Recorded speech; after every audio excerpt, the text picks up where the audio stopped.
The evening sun was just beginning to set, casting long shadows over the quiet street. Lisa had just finished work and was taking out the trash behind her small cafe when she heard heavy footsteps behind her. Turning around, she found herself face to face with Officer Grant, a cop known for his short temper and his history of unfair treatment toward people like her.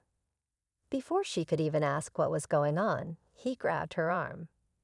"You don't belong here," he sneered, tightening his grip.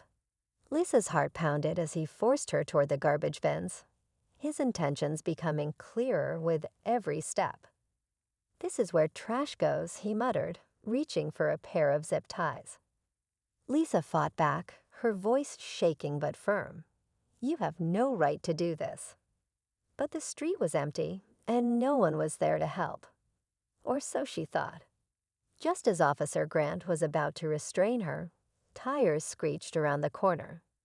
A sheriff's car came to a hard stop, and the door flew open. Stepping out, tall and commanding, was her son, Sheriff Marcus. His badge glinted in the fading sunlight as his sharp eyes took in the situation.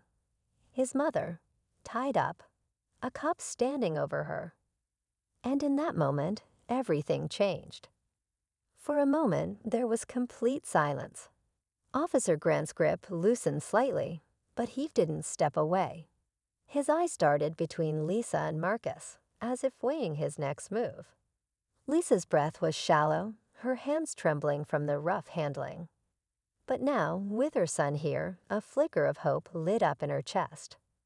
Marcus took a slow step forward, his face unreadable. "Let her go." His voice was calm, but there was no mistaking the steel behind it. Officer Grant let out a dry chuckle. "Sheriff, I was just handling a situation. She was acting suspicious back here, and I was about to take her in for questioning." Marcus didn't blink. His gaze dropped to the zip ties in the officer's hand. "By tying her up next to the garbage. That's how you handle questioning." His voice was lower now, controlled, but there was something dangerous underneath it. Lisa's breathing steadied. She could see the tension between the two men, the weight of something unspoken. This wasn't just about her. This was deeper. A history, a power struggle. "Step away from my mother," Marcus said again, taking another step closer. The air was thick with tension. Officer Grant's jaw tightened, his fingers twitching at his belt. And then he smiled. A slow, knowing smirk. "You sure you want to do this, Sheriff?" Marcus didn't move, his sharp eyes locked onto Officer Grant. The smirk on the officer's face sent a chill down Lisa's spine. She had seen that look before, the kind that came from someone who believed they were untouchable. "I asked you a question," Marcus said, his tone even, but the tension in his stance made it clear he wasn't playing games. Grant exhaled slowly, shaking his head like this was all some kind of misunderstanding. "Look, Sheriff, I was just doing my job. She was lingering back here, and I had reason to believe she was up to something." Lisa's voice, though shaken, was firm. "Up to what?" "Taking out my trash." Grant's expression darkened for just a second before he forced a chuckle. "You know how it is, ma'am. Gotta stay alert. Crime's been creeping into this area." Marcus didn't buy it. He could see the way Grant was trying to manipulate the moment, twisting his words just enough to sound official. But Marcus knew better. He had seen officers like this before, men who abused their power, hiding behind their badges. Lisa rubbed her wrists where Grant had gripped her too tight. She had known Marcus was strong, but right now, standing between her and Grant, she could see something else in his eyes. Not just anger, calculation. He wasn't just reacting. He was thinking, planning, and Grant knew it too. His smirk wavered just a little. "You sure you want to push this, Sheriff?" he asked again, voice lower this time. "We've got history, you and me. You really want to make this personal?" Lisa glanced at her son, confusion flickering in her eyes. History. She knew Marcus had worked hard to rise through the ranks, had fought to prove himself in a system that wasn't always fair. But what did Grant mean? Marcus clenched his jaw but didn't take the bait. "Step away from my mother," he repeated. Grant sighed, lifting his hands like he was the victim here. "Fine, but you should think carefully, Sheriff. Some things aren't worth digging into." He backed away, but the way he did it, it wasn't defeat. It was something else, a warning. And as Marcus helped Lisa to her feet, she could feel it too. This wasn't over, not even close. Marcus kept his eyes on Grant as the officer took slow, deliberate steps backward. There was something unsettling about the way he moved, like a man who wasn't worried in the slightest. Lisa could feel it too, a quiet dread creeping up her spine. This wasn't just about tonight. This was bigger. "Let's go, Ma," Marcus said, his voice steady but urgent. He kept his body slightly angled between her and Grant, as if expecting something at any moment. Grant didn't leave right away. He stood there, hands resting on his belt, a smirk tugging at the corner of his mouth. "You really think you're in control here, don't you?" he said, his voice just loud enough for Marcus to hear. Marcus didn't answer, didn't give him the satisfaction of a reaction. He knew better than to play into whatever Grant was trying to do.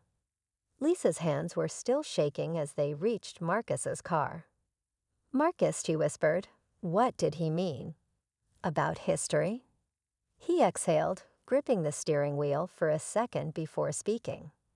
"It's complicated." Lisa frowned. "Tell me." Before he could answer, his radio crackled. "Sheriff, we got a problem. Need you at the station. Now." Marcus's jaw tightened. What kind of problem? Static, then a hesitant voice. "It's Grant. He just walked in with a complaint. Against you." Lisa's breath caught. Marcus didn't move, just stared straight ahead. And that's when he knew. This was a setup. Marcus gripped the steering wheel tighter, his mind racing. He knew Grant was up to something, but filing a complaint. That meant this wasn't just a personal grudge anymore. Grant was trying to turn the system against him. Lisa saw the tension in her son's face. "Marcus, what's going on?" He didn't answer right away. Instead, he grabbed the radio. "I'm on my way." His voice was calm, but Lisa could hear the storm beneath it. As they drove toward the station, Marcus kept glancing in the rearview mirror. Something about this felt off, too planned, too calculated. Grant wasn't just reacting, he was pulling strings. When they arrived, Marcus barely had time to step out before Deputy Carter met him at the door, his face pale. "Sheriff, it's bad." Marcus didn't flinch. "Tell me." Carter hesitated, then lowered his voice. "Grant walked in claiming you threatened him. He's saying you interfered with an ongoing investigation, something about organized crime." Lisa's heart dropped. "What?" Carter shook his head. "That's not all." He handed over evidence. "A file with your name on it. Says he's been tracking your corruption for months." Marcus didn't move, didn't even blink. Then finally he exhaled.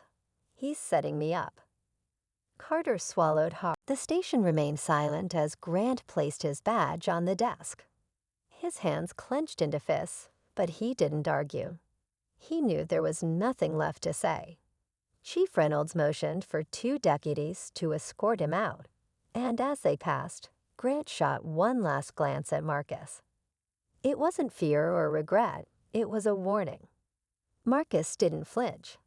He had won this battle, but he knew men like Grant didn't go down quietly. Lisa stepped closer to her son. "It's over," she whispered. Marcus gave a small nod, but his mind was still racing. For now. Chief Reynolds sighed and rubbed his temples. "Marcus, I'll need a full report. but I'm sorry this even got this far." Marcus looked him in the eye. "Make sure it doesn't happen again. Not to me, not to anyone." Reynolds nodded, and that was enough for now. Outside, Lisa took a deep breath, letting the night air fill her lungs. "You okay?" she asked. Marcus glanced at her, then at the sky, where the last traces of